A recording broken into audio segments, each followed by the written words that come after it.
Upleta ward number 6ના વિસ્તારમાં માજી સુધરાઈ સભ્ય દ્વારા સ્વખર્ચે ગટર અને રોડ રસ્તાના પાણીના નિકાલની વ્યવસ્થા કરાઈ।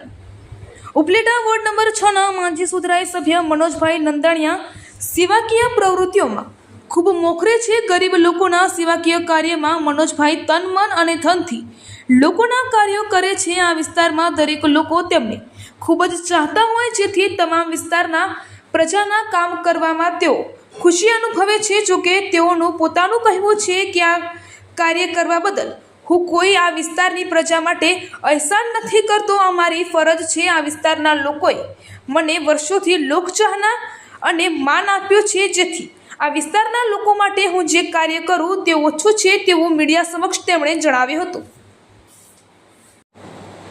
આવા કાર્યો તેઓ ચાલુ જ રાખતા હોય છે, જેને લઈ હાલ પણ વોર્ડ નંબર 6ના Jalaramnagar society, Sardarnagar society, Ramnagar society જેવા તમામ વિસ્તારોમાં ચોમાસાની આવનારી ઋતુને ધ્યાને લઈ ગટરના પાણીના નિકાલ માટે ખુલ્લા ગટરના ઢાંકણા રસ્તાઓમાં પાણી ભરાતા હોય ત્યાં પાણીના નિકાલ માટે મોટી પાઇપલાઇન તેમજ વરસાદના પાણીથી ખરાબ થતા રસ્તાઓ માટે આગોતરી તૈયારીઓ કરી તમામ રસ્તાઓ માટે પથ્થરની ટાઇલ્સ સહિતની વ્યવસ્થા કરી અંદાજે 1 થી સવા લાખની રકમ પોતાના સ્વખર્ચે વાપરી લોકહિતના કાર્યો કર્યા છે।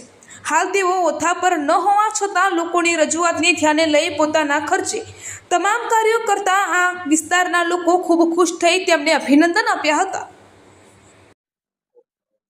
હું મનોજ નંદાણીયા, ઉપલેટા નગરપાલિકા બાંધકામ ખાતાના પૂર્વ ચેરમેન। આજ રોજ મારા વિસ્તારમાં વોર્ડ નંબર 6માં આવેલ જલારામનગર સોસાયટી, શ્રદ્ધા સોસાયટી, જલારામનગર મેઇન રોડમાં કુંડીના ઢાંકણા જે ખુલ્લા પડેલા હતા તેને આજ સ્વખર્ચે અંદાજિત કુંડીના ઢાંકણા 10 થી 12 કુંડીના ઢાંકણા હતા। પછી ગંદા પાણીની પાઇપલાઇન જે ખૂબ જરૂરી હતી ફિટ કરવાની, તે પણ સ્વખર્ચે ફિટ કરાવી આપેલ છે। તથા આવનારા ચોમાસાની ઋતુને ધ્યાનમાં રાખીને અમારા વોર્ડની અંદર કાચા રસ્તા વધારે હોવાથી તેને ધ્યાનમાં રાખીને આપણે ટાઇલ્સની વ્યવસ્થા પણ સ્વખર્ચે અત્યારથી જ કરી રાખેલી છે અને તે નાખી અને તમામ રસ્તા રિપેરિંગ કરી આપવાનો સ્વખર્ચે છે। તેનો અંદાજિત ખર્ચ 1 લાખ થી સવા લાખ રૂપિયા જેવો આવશે અને તેના માટે પૂર્વ તૈયારી અમે અત્યારે કરી રાખેલી છે અને કુંડીના ઢાંકણા તથા પાઇપલાઇન તો અત્યારે ફિટ પણ થઈ ગયેલી છે।